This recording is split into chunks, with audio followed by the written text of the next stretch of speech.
Excuse ma'am, may order po ba si Kim dito ma'am? 25 pieces na barbecue. Wow!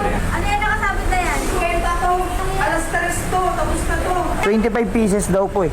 Ito po yung pangalan no. May sinensya na akin na ano, bank account tata.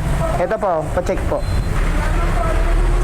Pero babayaran ko po daw 1,000 nata, ganun. Pabili ka, hindi ka order.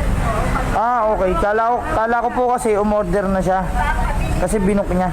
Sige po. Wala naman po kasi siyang in-inform na order ako. Wait, tawagan ko na rin po. Ma'am, may order na po ba kayo dito or ano? Or order pa lang ako? So ganun kasi ma'am pag order pa lang, may queuing service po tayo. Ma'am, pwede niyo po bang i-edit yung booking?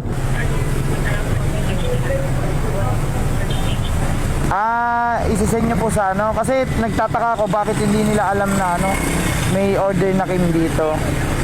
Opo. Next time ma'am pagka ganun po yung booking nyo, i-note nyo na lang po na bibili po or lagyan nyo po ng queuing service. Kasi may bayad po ang pila, tulad po nyan, may pila po rito, hindi lang po ako yung customer. Sige ma'am, bali, total, nandito na rin naman ako para di na sayang, di ka na rin mag-book ng panibago. Bibili na ako rito para at least kahit pa paano. Tapos yung pagdadalan ko ma'am, ano to, store ba to ma'am? Bahay. Okay po, sige po ma'am, order na ako ma'am. 25 pieces. Okay po, sige po, salamat.